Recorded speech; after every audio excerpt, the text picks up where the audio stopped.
She was the girl next door who was moulded into a musical mannequin. Heavily stage managed at every turn, what drove her to break free from the pop production line that made her and reclaim control over the commodity she had become? In 1986, when she was just 18, Kylie won the role of Charlene Mitchell in the hit Australian soap Neighbours. She played a tomboy car mechanic who was dating local heartthrob Scott Robinson, played by Jason Donovan. The series was a huge success, especially in the UK, and Kylie and Jason rapidly became household names. If we just squint our eyes and use our memory, remember that sort of bob of frizzy curly hair? The programme was massive. Kids used to rush home from school to watch it, and everybody had fallen in love with the idea of Scott and Charlene. And I think young teenagers and young kids really kind of believed it was a real world somewhere in Australia. Of course, they gave her the best storyline, which was her romance with Scott, aka Jason Donovan, and their wedding, when it happened, was the second biggest wedding of the 80s after Diana and Charles. Kylie and Jason's on-screen romance continued off-screen, and the couple were warned by TV execs to keep their relationship under wraps for fear that it would be damaging to the show. The producers wanted it to be fictional. They wanted the public and the audience to identify with Charlene and Scott, not with Kylie and Jason. Everybody guessed that they were having an affair.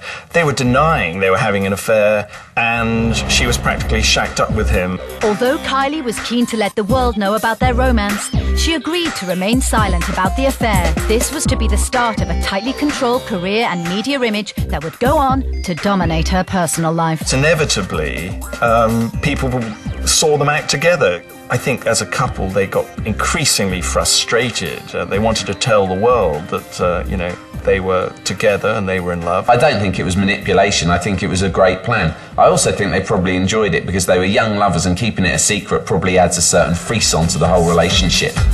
Execs soon realised they could cash in on the relationship, and in 1988, as part of a heavily engineered PR strategy, they admitted their love for one another with the release of the single Especially For You.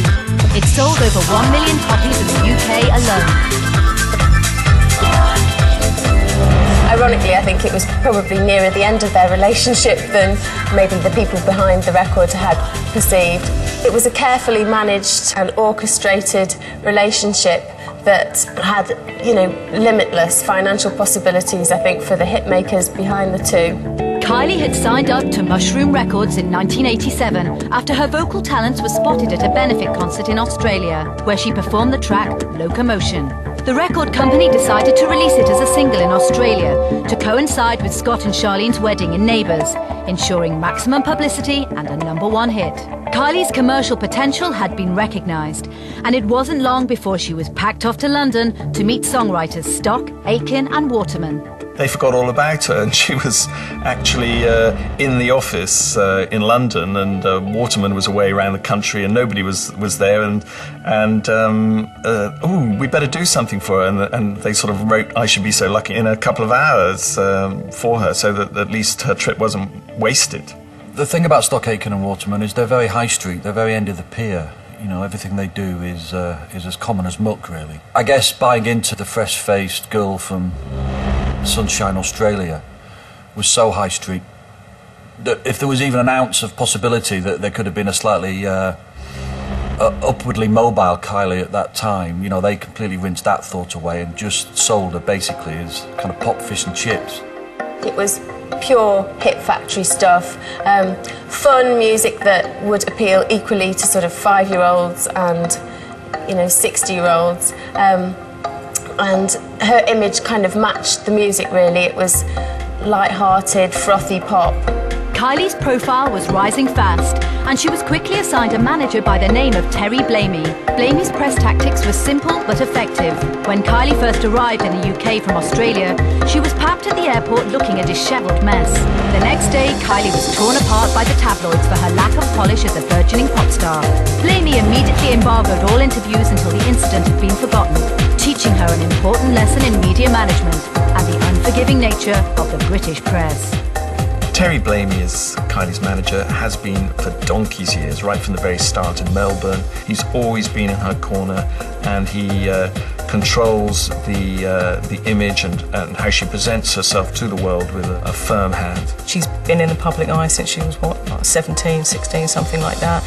And I think she treats every encounter with the press, for instance, like it's a learning process. So when this happened at Heathrow, they did the smart thing. They said, OK, we're going to make sure you get photographed. We'll play their game. We'll make sure, if they want pictures of you, we'll make sure they're the pictures that we want as well. And they kind of do deals, don't they? That's how it works. They say, if you want a picture of it, can you wait 10 minutes? You'll get the picture. Kylie Minogue understands that's a fair deal. If we cross over the edge, you know, Kylie's got a simple answer for us. You won't get a picture. The way Kylie dealt with the media changed gear when she met an unlikely admirer who had been pursuing her as she toured Japan in 1989. The lead singer of rock group In Excess, Michael Hutchence's rebellious hedonism was the antithesis to Kylie's bubblegum pop.